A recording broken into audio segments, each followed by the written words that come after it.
السلام عليكم. اليوم جيتكم فيديو جديد اللي غادي نديرو فيه انبوكسين العطر شيخ شيوخ، ويكون الانطباع ديال الاول عليه.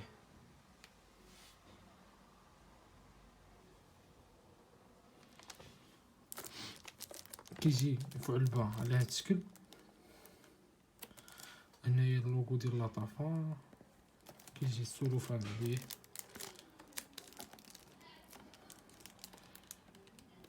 حيدولو البلاستيكه.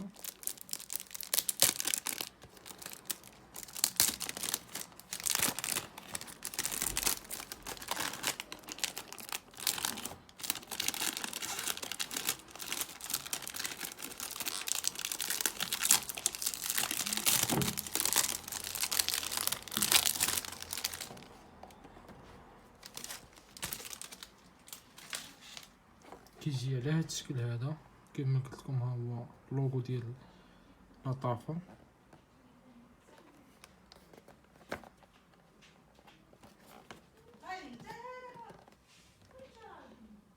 حتى هنايا اللوغو ديال لطافه.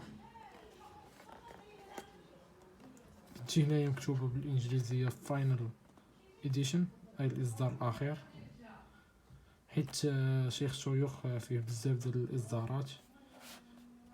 كيتحل على هذا الشكل هذا.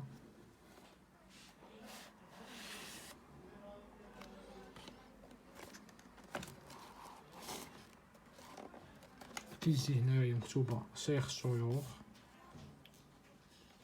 او دو بارفان. حتى هنايا كتجي مكتوبه شيخ شيوخ. انا عندي هنا اصدار 2020 كما كتشوفوا. وحتى بالنسبه للستيكر اللي هنايا راه ماشي الهولوغرام، عندي غير الستيكر ماشي الهولوغرام، مي راه هذا راه اوريجينال. هذا اصدار قبل ما يبداو يديروا الهولوغرام هنايا، اما الاصدارات الجديده راه غادي يكون فيهم هولوغرام.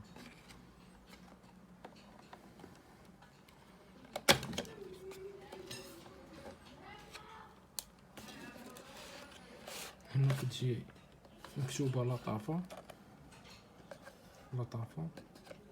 كتجي هنايا هذيك النقطه اللي كاين هنا على برا، كتجي هنايا بارزه من الداخل. كتجي من هاد النقطه هادي اللي على برا كتجي بارزه من الداخل.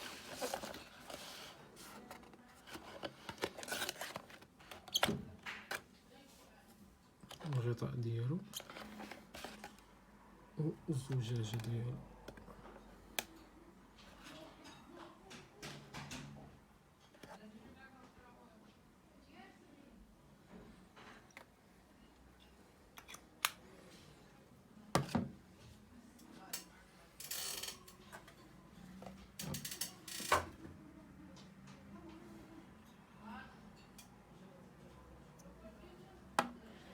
نجربوا الرشه ديالو.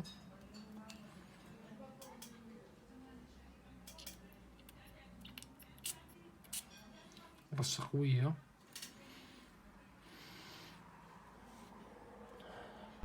كتشم واحد الريحه بارده جايه من التفاح، مع واحد شويه ديال الحلاوه اللي جايه من التفاح النيت، مع واحد الريحه شويه ديال الحمضيات اللي يمكن جايه من، كما كنتي في المكونات انها يمكن جايه من البرغاموت. وكتحس بواحد